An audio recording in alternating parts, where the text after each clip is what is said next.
Salam, hər vaxtınız xeyir olsun. Bugün sizinlə Mehmet Nəşriyyatının Azərbaycan dili test toplusundan üslubiyyat, Azərbaycan dilində olan üslublar mövzusunda olan testlərin izahına baxacaq. İzaha keçməzdən əvvəl videonu bəyənməyi və kanala abunə olmağı unutmayın. Dərslərimiz haqqında məlumat almaq üçün isə gördüyünüz nömrə ilə 055 889 44 59 nömrəsi ilə əlaqə saxlaya bilərsiniz. İndi isə keçək suallarımızın izahına. Deməli, birinci sualdadır ki, üslublarla bağlı hansı fikir doğrudur? A variantı, hər üslubda sözün yeni funksiyası ortaya çıxır. Hər üslubda yox. Məsələn, rəsmi işgüzar üslubda hər hansı bir funksiya çıxmır ortaya, yaxud məişət üslubunda. Elmi üslubda məntiqilik, xronoloji ardıcıllıq, kütləvi anlaşıqlılıq önəmlidir, səhvdir. Çünki kütləvi anlaşıqlılıq publisistik üsluba aiddir. Publisistik üslub rəsmi işgüzar və elmi üslublarda təzahür edə bilər. Əksinə, rəsmi işgüzar və elmi üslub publisistikin daxilində təzahür edə bilər. Bu səhvdir. D variantı, bədii üslubda üslub göstəricilərinə sintaktik fiqurlar da daxildir. Bəli, sintaktik fiqurlar bədii ifadə vasitələridir və bu bədii üslub göstəricilərinə daxildir, cavab olmalıdır D variantı. Daha sonra ikinci sualda dedik ki, funksiyonal üslublarla bağlı hansı fikir doğru deyil? Səhv axtarırıq. Deməli, ədəbi dilin normalarının gözlənilməsi hamısı üçün şərtdir. Bəli, şərtdir, doğrudur. A variantı getdi. B variantdır ki, bəzi üslublarda sözün yeni funksiyası ortaya çıxır. Bəli, məsələn, publisistik üslubda informativ funksiya, elmi üslubda terminoloji funksiya, bədii üslubda poetik funksiya, bu da doğrudur. Bütün üslubların dili aydın, anlaşıqlı olmalıdır. Təbii ki, səhvdir. Məsələn, elmi üslubun dili necə aydın, anlaşıqlı olsun? Cavab C variantı. Üçüncü sualdadır ki, verilən fikirlər hansı üsluba aiddir? Müxtəlif təzahür formaları var, kütləvi anlaşıqlılıq kimi xüsusiyyəti var, ədəbi dilə təsir edə bilir və sintaksi adi nitq intonasiyasını əks etdirir. Təbii ki, bu publisistik üslubdur. Verilən fikirlərin hər biri publisistik üsluba aiddir. Daha sonra dördüncü sualdadır ki, hansı üsluba aid xüsusiyyət verilmir? Görürsünüz ki, burada 4 dənə xüsusiyyət var. 4 dənə xüsusiyyət var və bunlar hər biri bir üsluba aiddir, birinə aid isə yoxdur. Deməli, müxtəlif emosiyaları, maraqları əks etdirir. Bu publisistik üslubdur. Bu üslubda orfoepik norma əsasdır. Bu məişət üslubudur. İfadə qəlibləri üslubun dilində əsas yer tutur. Bu təbii ki, rəsmi işgüzar üslubdur.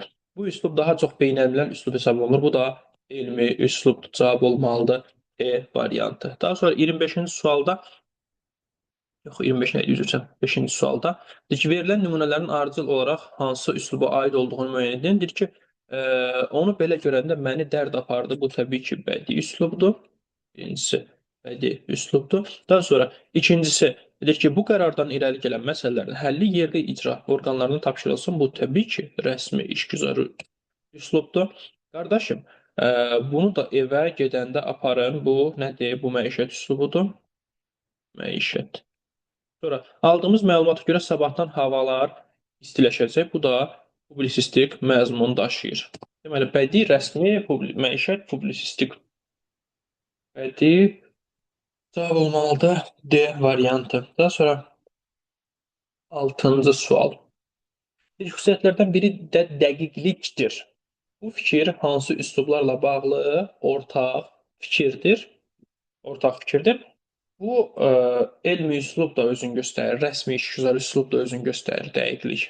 Və müəyyən qədər publisistik üslub da var. Müəyyən qədər. Müəyyən qədər yox, demək olar da hardasa var orada da.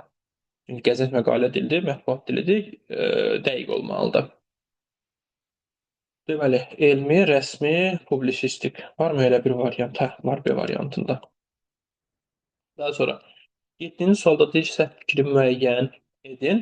Deyir ki, bədii üslubda məcazi obrazlıq aparıcı olur, təbii ki, doğrudur. Fərdi üslub təzahürünə ən çox imkan yaradan funksional bədii üslubdur. Bəli, bədii üslubda şair və yazıçıların fərdi üslubu ortaya çıxır.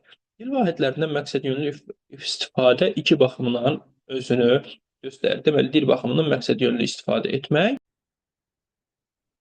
funksional üslubların meydana çıxmağına səbəb olur. Hər kəs üçün ümumi olan üslublar, funksional üslublar və fərdi üslublar. Bu ikisi dil baxımından, dil vahidlərindən məqsədyönlü istifadə baxımından meydana çıxan deyilik, təzahür formaları deyək də biz buna. Bu doğrudur. C variantda doğrudur. Bunu sildik. D variantındadır ki, ədəbi dilin normalarının gözlənilməsi bütün üslublar üçün məcburidir. Bəli, doğrudur. Düzdür, pozulma məqamları var, amma adı üstündə pozulma sayılır bu. E variantı, məlum olan üslubların cəmi funksional üslublar adlanır. Bu səhvdir. Funksional üslublar kütlə üçün nəzərdə tutulan üslublardır. Fərdi üslub da məlum üslubdur, amma ki, funksional üslublara daxil deyil. Səhv fikir məhz E variantında olacaq. Daha sonra 8-ci sualda baxaq görək nə istəyir. Üsullar haqqında uyğunsuzluğu müəyyən edin. Yəni səhvi, yox, səhv demək də uyğunsuzluq istəyir bizdən. Deyir ki, fərdi üslubu yaxın qoymayan ümumi mətn konstruksiyalarından ibarətdir. Rəsmi, işgüzar üslub demək olar, bəli, doğrudur. Fərdi üslub özünü daha çox göstərir. Publisistik bu səhvdir. Niyə? Çünki fərdi üslub özünü daha çox harda göstərir?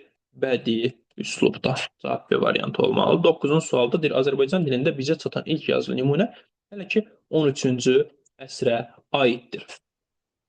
Ancaq bir sıra faktorlar bu dilin bir neçə əsr əvvəldən müntəzəm olaraq yazılı dil kimi işlədildiyinə dəlalət edir. Mətnin üslubu hansıdır?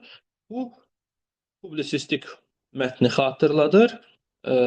Publisistikdir. Burada məsələn məişət verir, fərdi, rəsmi işgüzar və s. qətiyyən deyil. Publisistik üsluba uyğun gəlir. Cavab olmalıdır B variantı. 10-cu sualdadır ki, səhv fikri müəyyən edin. Eləyək. Deyir ki, funksional imkanlarının genişliyinə görə bədii üslub bir sıra hallarda ədəbi bədii dil adlanır. Bəli, doğrudur. Elədir ki, var. Daha çox beynəlmiləl üslub elmi üslubdur. Bəli, elmi üslubdur. Bu da doğru fikirdir. Daha sonra C variantı publisistik üsluba aid edilən cəhətlər fikrin aydın ifadəsi, obrazlıq, məcazilik, təsirlik, səhvdir. Fikrin aydın ifadəsi doğrudur, amma obrazlıq deyil, məcazilik və təsirlik bu bədii üslub üçün xarakterlikdir. Səhv fikir məhz C variantında olacaq. Daha sonra 11-ci sualda publisistik üsluba aid olanları müəyyən edin. Hadisələrin politoloqlar və digər mütəxəssislər tərəfindən təhlil edilərək şərhi verilir. Bəli, bu analitik publisistikadır, televiziya vasitəsilə olunur. Bir doğrudur. İkidə deyir ki, televiziya dili olduğuna görə fonetik normanın gözlənilməsi vacib amil deyil, əksinə vacibdir. Məcazilik də rast gəlmək mümkündür. Bəli, doğrudur. Baxın, məcazilik tələbdir yazsa bu səhvdir. Məcazilik tələb deyil, amma publisistik üslubda məcazilik özünü göstərə bilər. Ona görə 3-ü də götürürük. Təsviri şərhlə yanaşı, həm də analitik şərhlərə təsadüf olunur. Bəli, hadisələrin sadəcə təsvirini verə bilər. Bu təsviri şərhdir. Bir də ki, müzakirə eləyib, mühakimə yürüdüb, buradan nəticə çıxara bilər. Bu da analitik şərhdir. Doğrudur, 4-ü də götürürəm. Ən geniş yayılmış, ən gec formalaşmış kütləvi üslubdur. Ən geniş yayılmış biz məişət üslubunu götürməliyik. Ona görə bu səhvdir. Cavab olmalıdır 1, 3, 4, yəni C variantı. Daha sonra 12-ci sualda deyir ki, üslubiylə bağlı doğru olmayan fikri seçin. Burada bir dənə səhv sözün yazıram avtomatik, çünki burada doğru sözü məni çaşdıra bilər. Səhv fikri axtarırıq. Üzr istəyirəm. Deməli, fərdi üslub xüsusi səciyyət daşıyır, düzdür. Bir şəxsə və ya bir qrupa aid olur, doğrudur. Bütün tarix boyu aparıcı olan üslub ən qədim üslub olan bədii üslubdur. Bəli, bədii üslub hər zaman aparıcıdır, doğrudur. Üslublar içərisində nisbətən gec yaranan çox kütləvilik qazanan məişət üslubudur. Kütləvilik qazanıbdır, doğrudur. Məişət üslub ki, məişət, yəni insanlar arasında danışıq, nitq olub, bu doğrudur. Bu təbii ki, mümkündür, bu olmalıdır. Sadəcə, məişət üslubunun üslub olaraq qəbul olunması, üslub olaraq formalaşdırılması sonradan, necə deyim, dilçi alimlər tərəfindən qəbul edilibdir. Ona görə bu da doğrudur. Konkretlik, dəqiqlik, məcazilik, termin sıxlığı elmi üslub üçün xasdır. Konkretlik doğrudur, dəqiqlik doğrudur, termin sıxlığı doğrudur, amma məcazilik elmi üslub üçün xarakterik ola bilməz. Cavab olmalıdır səhv fikir D variantı. Daha sonra 13-cü sualda verilənlər içərisində hansı üslubun xüsusiyyətinə rast gəlinmir? Deməli, işlənmə dairəsinə görə ən kütləvi üslubdur. Bu kütləvi deyirsə, bu da çox publisistika və məişətə uyğun gəlir. İşləmədə ən geniş yayılmış məişətdir də insanlar arasında. Mürəkkəb cümlələrdən çox istifadə olunur. Bu elmi üslubdur. Yarandığı dövrün cümlə konstruksiyasını olduğu kimi saxlayır. Bu rəsmi işgüzardır. Aydınlıq, kütləvilik, aydınlığa, təsirliyə xüsusi diqqət yetirilir.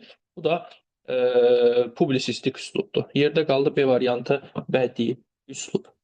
Daha sonra 14-cü sualda deyir ki, səhv fikri seçin. Seçək səhv fikri. Deyir ki, Azərbaycan ədəbi dilinin humanitar elmlər üzrə elmi üslubu milli, təbiət və texniki fənlərdə isə beynəlmiləl səciyyət daşıyır demək olar, doğrudur. Azərbaycan dilində orada terminlərdən geniş şəkildə istifadə olunduğu üçün orada beynəlmiləl ifadələr genişdir. Doğru kimi düşünmək olar. Elmi üslubda fikri daha yığcam, daha konkret ifadə etmək üçün müxtəlif formullardan, düstur, rəqəm, diaqram və s. istifadə olunur. Bəli, doğrudur, 100%. Və bu sadalanmaları həmişə axıra kimi oxuyun. Bəlkə sadalanmada araya nəsə ata bilər ki, bu da sizin səhv etməyinizə səbəb ola bilər. C variantı Azərbaycan dilində eləcə də dünya dillərində alınma terminologiya daha geniş yayılmışdır. Bəli, doğrudur. Məsələn, riyaziyyatda olan terminlər olsun, kimya, fizika və sair sahələrdə olan terminlər beynəlmiləldir. Yəni hər iki müxtəlif dillərə məxsusdur. Daha sonra D variantı publisistik üslubda hadisələrin analitik şərhinə yer verilmir. Təbii ki, səhvdir. Əksinə analitik şərhə yer verilir. Səhv fikir olmalıdır. D variantı. 15-ci sualda məişət üslubu ilə bağlı yanlış olan fikri müəyyən edin.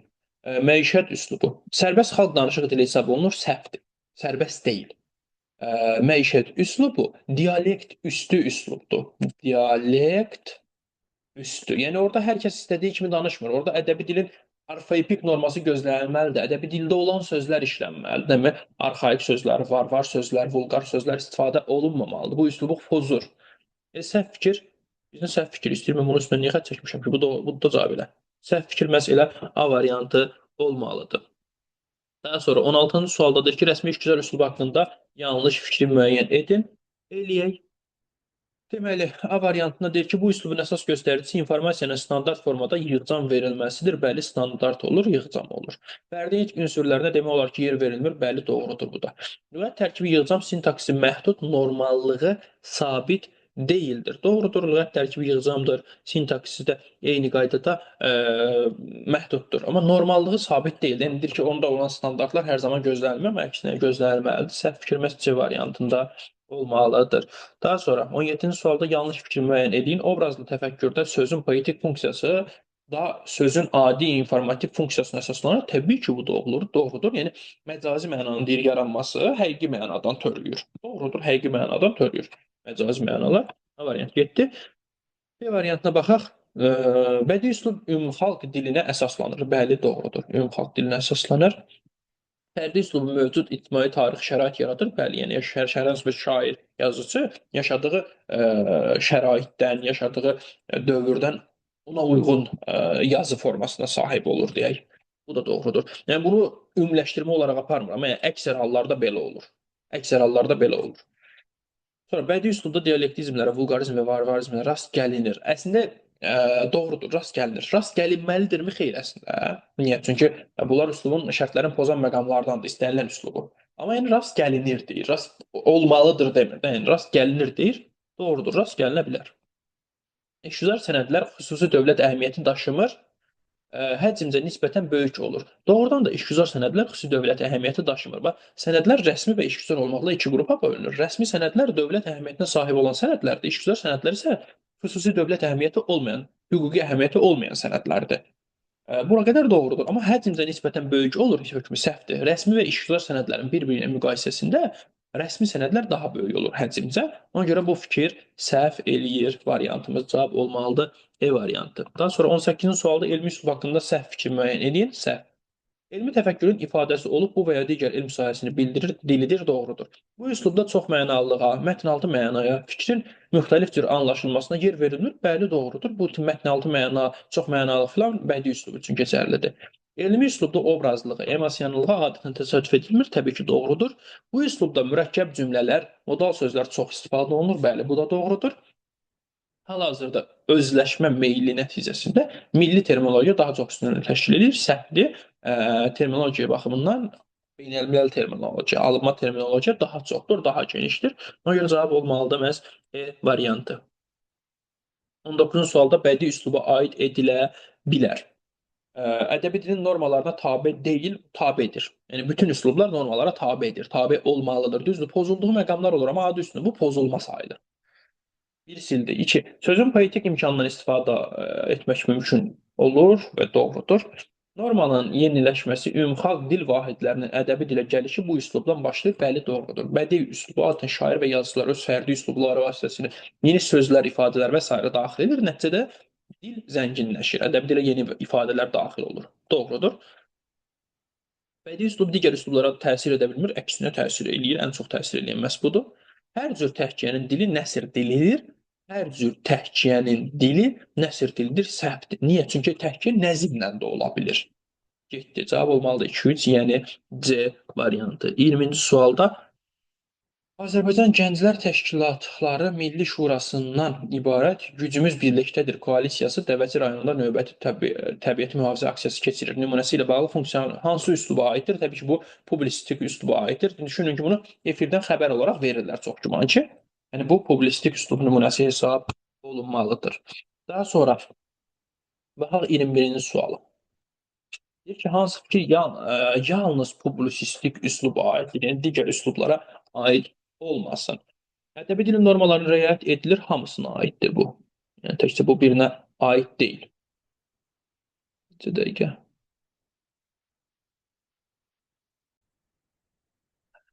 Ədəbi dilin normalarına riayət edilir. Bu bütün üslublar üçün tələbdir. Ona görə A variantı deyil bizim cavabımız. Funksional imkanlarına görə ədəbi bədii dil adlanır. Ədəbi bədii dil publisistik deyil, bədii dilə deyilir. Bədii üsluba deyilir. Səhvdir. Sözün poetik funksiyası bu üslubda ortaya çıxır. Səhvdir. Bu bədii üslubdadır. Ən ictimai nitq formasıdır. Bəli, ən ictimai nitq forması publisistikada da bu mətbuat doğrudur. Ən geniş yayılan kütləvi üslubdur. Ən geniş yayılan isə məişət üslubudur. Ona görə bunu da sildik. Cavab olmalıdır D variantı. Daha sonra 22-ci sual. Deyir ki, hansı üslubla bağlı fikir verilməyibdir? Yenə 4 fikir, 4 üslub.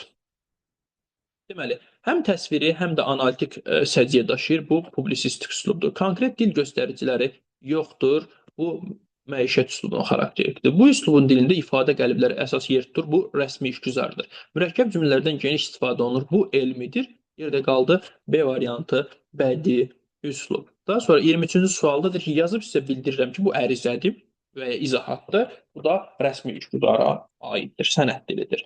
24-cü sualda yay fəsli ilə əlaqədar olaraq mağazamızda bütün qış geyimlərinə 50% endirim tətbiq edilib nümunəsi hansı üsluba aiddir? Təbii ki, bu da rəsmi üçüzar üslubdur. Bu elandır. Elan da sənəd sayılır. Cavab olmalıdır A variantı. 25-ci sualda deyir ki, Günay müəllim Seyid Əzim Şirvaninin Güş qıl müxəmməsinin bədii xüsusiyyətlərini şagirdlər üçün təhlil etdi. Bu hansı üslubdur? Bu elmi üslubdur. Baxın, onun elmi tərəfindən yanaşıb da, nə bilim, onun forma xüsusiyyətləri olsun, bədii xüsusiyyətləri, yəni təhlili, əsərin o bir janr olaraq xüsusiyyətlərindən söhbət gedir. Bu da elmi üsluba aiddir. Cavab olmalıdır D variantı. 26-cı sual. Verilən nümunələrə əsasən üslubları ardıcıl olaraq müəyyən edin. Ver sözə ehya ki, tutduqca səni xab əcəl. Təbii ki, bu nədir? Bədii üslubdur. Daha sonra ikincisi, 12-6-cı ay 2020-ci ildə gənc yazarın Söz adlı qəzəlinin təqdimat gecəsi keçiriləcək. Bu elandır yenə də və ya anons, rəsmi işgüzar sənəd sayılır bu. Rəsmi işgüzardan daha dəqiq desək. Sözün tərkib hissələri kök və şəkilçidən ibarətdir. Bu da elmi üslubdur. Bədii, rəsmi işgüzar və elmi cavab olmalıdır. B variantı. Daha sonra 27-ci sualda deyir ki, əskər artıq yola düşdü Dart tərpəndi yerindən, günəş yaydı şöləsini vətənin göylərindən, doğru və yanlışları axtarıb, ədəbi dilin normaları gözlənildi, söz sırası pozulub burada məsələn. Bu, qrammatik normanın pozulmasıdır. Bədii üsluba aid nümunədir, təbii ki, doğrudur. Yanlışın altından da yanlış. Sözün poetik funksiyasına rast gəlmək olur, doğrudur, çünki bədii üslubdur. İnformativ funksiya daşıyan söz işlənməyib, bu da səhvdir. Niyə? Çünki bədii üslubda poetik funksiya meydana çıxır, amma bu demək deyil ki, orada olan bütün ifadələr məcazi olmalıdır.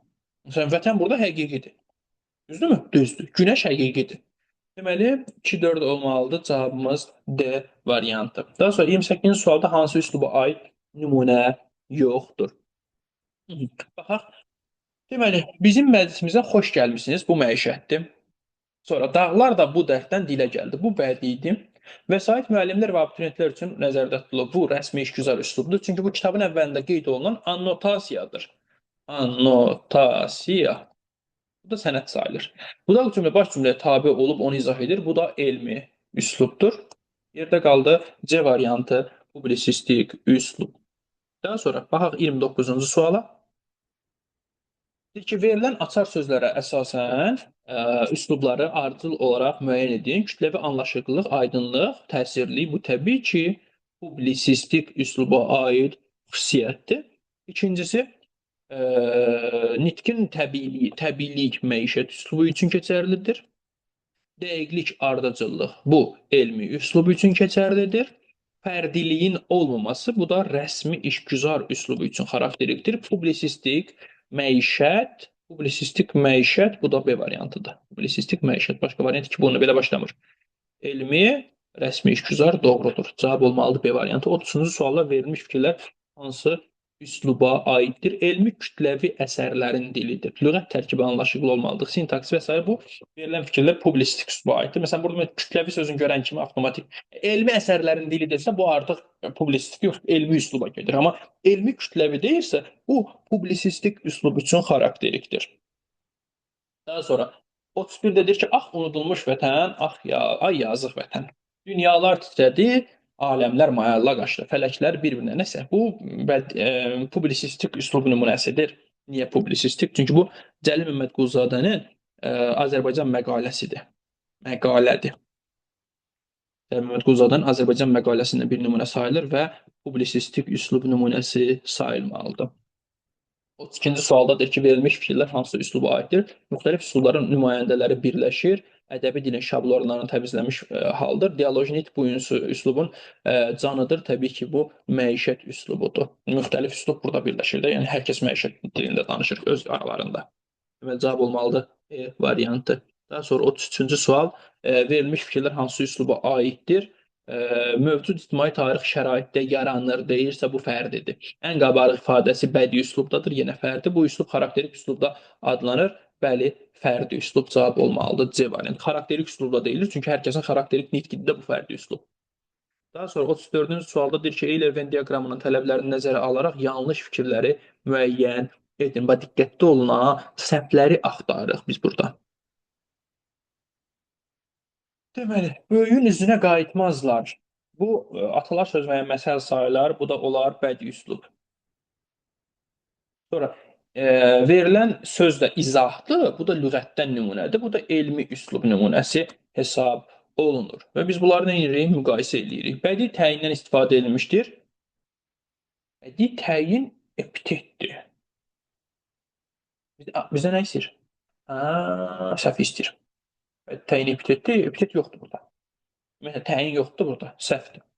Aid olduğu üslubun müxtəlif təzahür formaları var. Düzdür, aid olduğu üslub bədii üslubdur. Bədii üslub nəzm formasında təzahür edə bilər, nəsr formasında təzahür edə bilər. Doğrudur, götürmürəm. Əsas üslubu göstəricilərindən biri xalq danışıq dilinə yaxınlıqdır. Bu, məsələn, ikinci ortaq veribdir, amma elmi üslub üçün xarakterik ola bilməz axı bu. Ona görə 3-ü götürürəm. 4. Bu üslub beynəlmiləl üslub hesab olunur. Bu, elmi üslub üçün xarakterikdir. Bəli, beynəlmiləl üslubdur, doğrudur, götürmürəm. Aid olduğu üslubda üslubun tələbinə əsasən müxtəlif çəki vahidlərinin yazı forması mövcuddur. Bu doğrudur, həqiqətən elmi üslub üçün xarakterikdir bu. Amma oxşar olaraq bədii üslub üçün xarakterikdir. Məsələn, deyək ki, kiloqram sözü elmi üslubda çığ yazılır, bədii üslubda kilo yazılır. Yəni, verilən fikirdə ortaq götürülməlidir. Onda 5-i də götürsək, cavab olmalıdır 1-3-5, yəni C variantı. 35-ci sualda hansı üslubla bağlı fikir verilməyibdir? Deməli, bu üslubda fikri dəqiq ifadə etmək üçün müxtəlif vasitələrdən istifadə olunur. Bu dəqiqlik, bu çox güman ki, elmidir. Bu üslub ən ictimai nitq formasıdır, bu məişətdir. Normaların ən çox pozulduğu, ən ictimaiyyətdə olduğu üçün bu publisistik olacaq. Normaların ən çox pozulduğu bu məişət olacaq. Şifahi forması olmur, bu rəsmi işgüzardır. Yerdə bir dənə bədii qalacaq. Olacaq B variantı. 36-cı sualda üslublarla bağlı hansı fikir doğru deyil? Bədii üslubda tipin dilində norma pozuntusuna yer verilə bilər, bəli, doğrudur. Deyək ki, hər hansı bir obrazın xarakterini tam açmaq üçün onun dilində vulqar sözlər, varvarizmlər və s. istifadə edə bilər müəllif. Bu doğrudur. Publisistik üslub ictimai nitq forması olduğundan digər üslublar onda təzahür edə bilir, bəli, doğrudur. Publisistik üslub ictimai nitq forması olduğu üçün onun daxilində rəsmi publisistika, bədii publisistika, elmi publisistika öz əksini tapa bilər, doğrudur. Rəsmi işgüzar üslubda şablon formalardan daha çox istifadə olunur, 100%, bəli. Standartlıq, şablonluq. Fikrə münasibət ifadə edən sözlər, yəni modal sözlər daha çox publisistik üslubda özünü göstərir, səhvdir. Bu daha çox özünü göstərir elmi üslubda. Səhv fikrimiz məhz D variantıdır. Daha sonra 37-ci sual deyir ki, hansı üslubla bağlı cümlə verilməyibdir? Baxaq tək-tək. Deməli, bu gün Azərbaycan prezidenti Rusiya Federasiyasının prezidenti Vladimir Putinlə görüş keçirib. Bu mətbuatda verilən bir məlumatdır. Publisistik üslubdur təbii ki. Hər kəsin sərbəst toplaşmaq hüququ var. Bu konstitusiyadan bir maddədir. Bu rəsmi işgüzardır. Ananın qəlbindəki övlad yarası heç dinmirdi. Bu nədir? Bu təbii ki, bədidir. Sonra axşama sizi də qonaq gözləyirəm. Mütləq gəlin. Bu nədir? Bu da məişətdir. Düzdürmü? Publisistik var. Rəsmi işgüzar getdim. Bədii getdi. Məişət getdi. Yerdə qaldı. Variantı elmi. Daha sonra 38-ci sualda hansı üslubla bağlı cümlə verilməyibdir? Yenə də oxşardır. Deməli, axşama sizin də gəlməyinizi gözləyirəm. Bu məişətdir. Sonra tərəflər sülh danışığına razılığa gəldilər. Tərəflər sülh danışığı. Bu publisistikdir, mətbuatda verilə bilər bu fikir. Vətən xəyanətkarları bağışlamaz, vətən bağışlamır. Bu metonimiyadır, bədii üslubdur. Təşbih epitetdən fərqli olaraq bənzətmə bildirir. Bu da elmi üslubdur. Yerdə qaldı rəsmi işgüzar. Çünki burada terminlərdən istifadə olunubdur. Cavab olmalıdır B variantı. Daha sonra 39-cu sualda hansı üslublar haqqında məlumat verilməyibdir? Yenə də eyni sual tipidir, sadəcə görünüşün dəyişilibdir. Baxaq. Deyir ki, bu hansı üslublar haqqında məlumat verilməyibdir? Baxırıq. Bu üslubda epiqraflardan yəni istifadə olunur. Bu bədidir. Geniş deyir, bu biraz səhv olur əslində. Geniş istifadə olunmur əslində heç. Yəni istifadə olunur deyək. Bu geniş söz əslində bunu müəyyən qədər səhv eləyir. Qalsın yerində. Dialoji nitqin canı olduğu üçün üslub xalqın cilalanmamış nitqini əks etdirir. Bu heç birinə aiddir. Bu məsələn burada cilalanmış olsaydı məişət üslubu idi. Cilalanmamış deyirsə bu heç birinə aid deyil. Tamamilə səhvdir. Bu üslub üçün şərh etmək, izah etmək, müəyyən bir məsələ haqqında fikir söyləmək, nəticə çıxarmaq xarakterlikdir. Bu publisistik üslubdur. Bu publisistik üslubdur. Yığcam şəkildə olur. Artıq sözlər, obrazlı ifadələr, fərdi nitq ünsürləri işlədilmir. Bu da rəsmi, işgüzar üslubdur. Baxıram ki, A variantında məsələn yazılıb məişətlə publisistik var burada. B variantında rəsmi işgüzarla bədii yazıbdır. Burada rəsmi nümunə var. C variantında elmi publisistik yazıbdır. Burada publisistik var. D variantında bədii məişət yazıbdır. Bədii var. Ona görə bu da getdi. E variantında publisistik yenə də var. Cavab nə çıxır burada? Bir bax mənə. Verilən fikirlər. Yox, səhv eləmirəm. Səhv eləmirəm. Cavab yoxdur sualda. Sualda cavab yoxdur da sualın qoyuluşunda nəsə səhv var. Burada nəyisə düzəltməlidirlər. Sualın qoyuluşunda yüngülvari xəta var deyə düşünürəm. Yəni cavab çıxmır burada. 40-cı sualda nə istəyir? Hansı nümunələrin üslubu yanlış göstərilibdir? Baxaq. Deyir ki, bu abidənin nə vaxt ucaldığını bilirsən. Söhbət edirlər iki insan arasında. Bu məişətdir, bu düzdür. Bu dildədir 100 abidə, 1000 abidə. Bədidir, bəli. Təbii ki. Keçmişdən gələcəyə körpü rolunu oynayan və ulu babalarımızı bizə yadigar qoyduğu hər bir abidə xalqımızın qədim mədəniyyətinin göstəricisidir. Bu publisistikdir. Qabağına məişət yazılıbdır. Səhvdir. 4. İndi isə elə əldən düşmüşdü ki, bir neçə metr ona Bakıdan Qumqala adasına üzməkdən daha çətin gəlirdi. Bu təbii ki, bədii üslubdur. Şişirtmə var burada. Qabağına publisistik yazırlar. Bu da səhvdir. 5. Asiya qitəsini Avropa qitəsindən ayıran Dardanel boğazı dünya okeanına bağlandığına görə beynəlxalq əhəmiyyətə malikdir. Təbii ki, bu da elmi üslubdur. Bu düzdür. Cavabımız olmalıdır 3, 4, yəni B variantı. B variantı. Hələlik bu qədər. Videonu bəyənməyi və kanala abunə olmağı unutmayın. Dərslərimiz haqqında məlumat almaq üçün isə 055 889 44 59 nömrəsinə yazın və ya zəng edin. Qeyd edim ki, növbəti tədrisçilik üçün buraxılış və təməl qruplarımıza artıq qeydiyyat başlayıbdır. Yerlər artıq dolmaq üzrədir. Siz də dərslərimizə qoşulmaq üçün tələsməlisiniz. Sağ olun.